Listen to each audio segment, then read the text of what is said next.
Kalau di Apple ada Mac Mini, kalau di Windows ada Mini PC ini.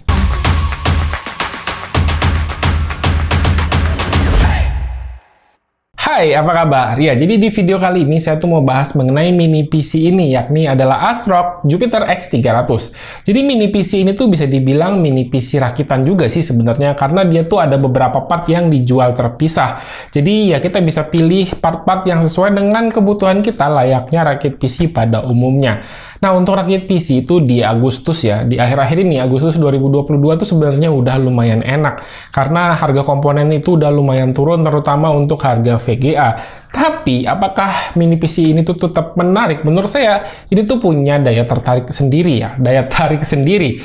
Karena, ya, ini tuh cocok buat orang yang suka dengan efisiensi dan juga kepraktisan. Oke, jadi kita bahas dulu apa sih ASRock Jupiter X300 ini. Jadi ini tuh adalah mini PC yang dijual secara bare bone. Jadi dia tuh hanya berupa casing yang ukurannya 1 liter dan motherboardnya aja. Sementara untuk CPU, SSD, dan juga RAM bisa kita pilih sesuai dengan spek yang kita inginkan.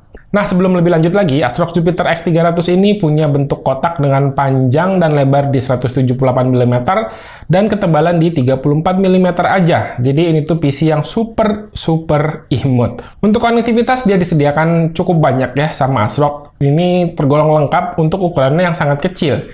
Di bagian depan kita bakal nemuin masing-masing 2 buah port USB-C ada 3.2 dan juga USB-A 3.2. Sementara di bagian belakang ini juga masih disediakan 4 port lagi, yakni ada 2 buah USB 2.0 dan juga 2 buah USB 3.2. Sementara untuk displaynya ini juga udah lengkap banget ya, masih ada VGA, HDMI, dan juga DisplayPort. Selain itu di bagian ujung-ujungnya dia ada 2 buah antena Wi-Fi. Jadi PC ini tuh udah ada Wi-Fi card-nya. Cuman sayang masih pakai Wi-Fi 5, tapi menurut saya sih ini aman-aman aja, nggak ada masalah.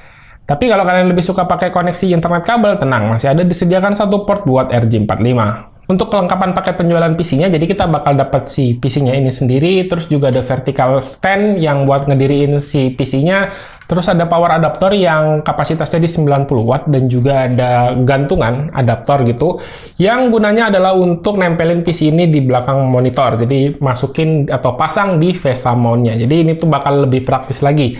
Yang ada di meja kita tuh bakal hanya ada monitor aja kalau kita gantungin PC ini di belakang monitor. Nah, kalau kita lihat ke dalam, sebenarnya konfigurasi motherboardnya ini juga simple banget ya. Untuk CPU yang disupport di sini adalah dari AMD dengan soket AM4 yang ber-TDP maksimal di 65 watt.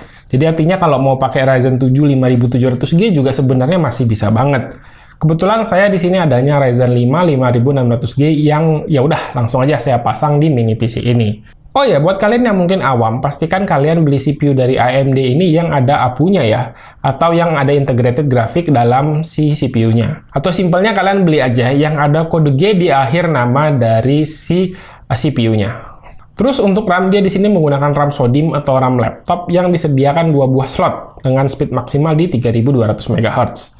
Di sini saya pasangin 2x8 GB untuk RAM di PC ini. Dan sementara untuk storage juga udah lumayan mantep ya. Karena dia disediakan slot M.2 NVMe Gen 3 1 buah. Dan masih ada satu lagi slot SATA berukuran 2,5 inch yang bisa diisi oleh SSD SATA. Atau kalau mau lebih hemat sebenarnya bisa pakai harddisk yang 2,5 inch. Untuk rakitan kali ini kebetulan saya ada stok NVMe 256GB aja yang dipasangin di PC ini. Nah, dengan konfigurasi yang saya sebutin tadi, kira-kira berapa sih budget yang dikeluarkan untuk si mini PC ini? Pertama, untuk barebone dari mini PC-nya itu sekitar 3,2 juta. Terus untuk Ryzen 5 5600G itu ada di 2,5 juta. Terus untuk RAM-nya yang 2x8 GB ya, SODIMM itu di sekitar 900 ribuan. Terus untuk SSD NVMe yang 256GB itu ada di 400 ribuan. Jadi kalau di total mini PC ini harganya ada di sekitar 7 juta rupiah. Lalu sekarang pertanyaannya adalah apakah dengan uang 7 juta ini worth it untuk merakit sebuah mini PC seperti ini? Nah, kita lihat dulu ya performa mini PC ini dengan beberapa tes benchmark sintetis di Cinebench R23. Performa Ryzen 5 5600G ini bisa dibilang berjalan cukup normal sesuai dengan kemampuan dari CPU-nya, baik di single ataupun di multicore, meskipun untuk suhunya ini cukup tinggi, menyentuh 95,4 derajat Celcius. Tapi syukurnya di sini masih aman dari thermal throttling. Suhu untuk segini masih bisa dibilang wajar ya, karena pendingin dari si CPU-nya ini tuh cuma satu, mengandalkan satu buah kipas kecil, ini kayak kipas laptop ya, dengan heatsink tembaga di bagian atasnya. Dan untuk tes grafiknya, APU yang tertanam di Ryzen 5 5600G ini, yakni Radeon Vega 7, ini sih cuma dapetin skor 1000-an aja di 3D Mark Time Spy, yang artinya ya ini buat dipakai main game sungguh sangat amat pas-pasan.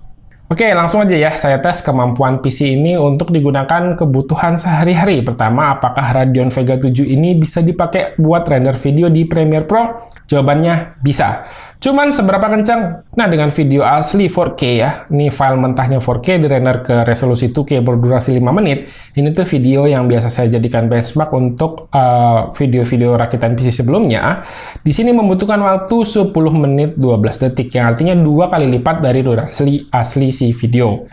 Nah, sebenarnya ya bisa-bisa aja ya untuk ngedit menggunakan Radeon Vega 7 ini. Tapi di sini ya untuk 4K ini berasa pas-pasan banget performanya. Jadi kalau mau dipakai editingnya tipis-tipis aja lah di resolusi 1080. Sementara untuk gaming, saya nggak coba banyak. Pertama di eFootball 2023, ini settingan grafik low cuma dapat sekitar 31-32 FPS doang. Masih playable, tapi ya berasa kurang nyaman aja. Dan kalau kalian lebih suka main game-game FPS yang umumnya masih lebih ringan ya, ini sebenarnya masih oke-oke aja. CSGO di sini dengan settingan medium bisa dapat sekitar 90-110 fps. Jadi ini sebenarnya masih aman banget jatuhnya. Untuk suhu dipakai buat main game juga cenderung lebih rendah dibanding dengan benchmark tadi. Jadi ini dapat di sekitar 72 derajat Celcius gitu. Oh ya, untuk semua game saya setting di resolusi Full HD. Oke, sekarang pertanyaannya, dengan uang 7 juta tadi ya kita buat apa ya gitu? Ngeluarin uang 7 juta tapi kalau nggak bisa dipakai buat main game. Ya, lebih baik ngerakit PC yang umum aja, yang seperti ini, budget 7 juta bisa dipakai main game. Ya, menurut saya ini ada benarnya, ada ya nggak benarnya juga. Karena sebenarnya untuk main game itu kan hanya salah satu kebutuhan dari sebuah PC. Karena ya kebutuhan itu nggak cuma main game, ada banyak, bisa dipakai buat kerja, bisa dipakai buat multimedia, buat nonton misalnya. Nah, mini PC ini tuh bisa hadir dengan sangat hemat daya. Saat posisi idle, PC ini hanya memakan konsumsi listrik belasan watt aja. Lalu naik ke 39 watt ketika dipakai buat browsing, dan sekitar 67 watt dipakai buat gaming dan juga editing video di Premiere Pro. Oke, sekarang kesimpulannya, jadi mini PC ini cocok buat siapa? Mini PC ini cocok buat kalian yang pengen punya PC di rumah yang hemat daya gitu ya, tapi masih punya performa yang oke. Karena kalau misalnya kita beli laptop di harga 7 jutaan tuh rasanya speknya kentang semua. Kalau di sini bisa dapat spek yang udah lumayan oke. Dan tentunya mini PC ini tuh hemat daya, jadi tidak terlalu pusing untuk tagihan listrik, tidak terlalu pusing untuk tokat listrik. Dan ya ini bisa jadi salah satu solusi multimedia yang bisa kita pilih untuk di rumah. Buat dipakai main game sebenarnya masih oke kalau gamenya itu yang ringan dan tipis-tipis saja. Buat dipakai editing video juga ini masih lumayan oke selama tidak pakai resolusi yang tinggi-tinggi banget. Ya udah, segini dulu aja untuk pembahasan mengenai ASRock Jupiter X300 ini. Semua parts yang ada dalam mini PC ini udah saya taruh link pembeliannya di kolom deskripsi di bawah. Terima kasih buat yang udah nonton. Silahkan like dan share video ini jika menurut kalian video ini bermanfaat. Randy pamit, sampai jumpa di video berikutnya. Yo, bye-bye.